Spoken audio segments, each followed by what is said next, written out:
Po, në bazë të vlerësimeve tona dhe në bazë të disa studimeve që kena bërë vitin e fundit, neve na del se në Kosovë janë rreth 14.000 përdorues aktiv të kanabisit.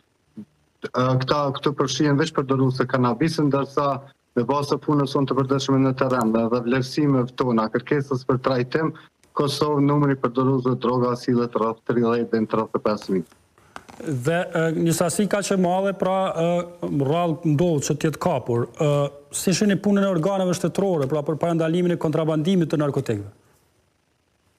Ne kemi përcjell me vëmendje, si me thonë, zhvillimit e fundit, mirë po këto zhvillime janë që 2-3 vite, thuajse te kapja e sasive të mëdha të substancave narkotike dhe ne i përshëndesim. Do të thonë, policia e Kosovës me sukses është duke zbatuar strategjinë kombëtare kundër drogave. Mos harrojmë se tash është edhe sezoni i vjeljeve të kanabisit, do me thonë tash edhe intensifikimi i policisë, si me thonë, është pak më i madh për shkak se jemi në sezonin ku vjelet kanabisi edhe posa të vjelet, si me thonë, kontrabandues të mëdhenj mundohen me shpërnda sasinë sa më shumë që munden. Dhe a është treg Prishtina pra për 250 kg, vetëm një ngarkesë? Po mundet me qenë për shkak se shumica e dilerëve apo shitësve të drogave mundohen posa që të vjelet, posa që përpunohet kanabisi, do me thonë mundohen me shku me ble sasi të mëdha për shkak se dhe çmimi është pak më i lirë në këto momente.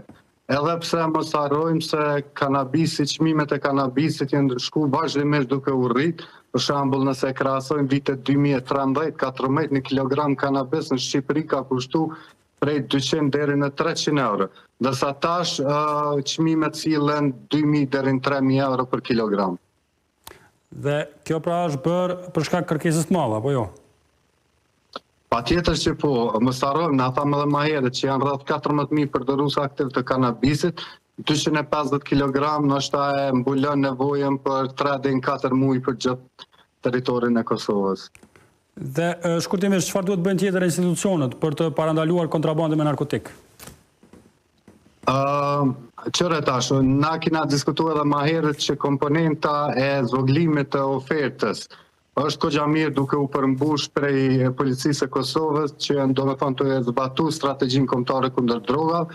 Ajo që ne mendojmë se çalojmë pak është komponenta e zvoglimit të kërkesës që janë programet parandaluese që janë tash kogja, si me thonë, janë treguar shumë atë suksesshme në gjithë botën për shkak se luftimi i kësaj dukurie në gjithë botën mundohet që me mbajt një farë stabiliteti.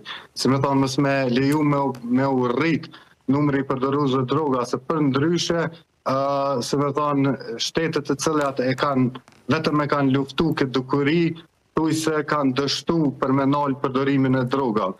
Ne si labirint bashkëpunim me Zyrën e kryeministrit kemi fillu që 2 muaj një fushat të madhe të parandalimit të droga në shkolla dhe në gjithë territorin e Kosovës, edhe kena me trajnu rreth 50 punëtorë social dhe psikolog të shkollave që me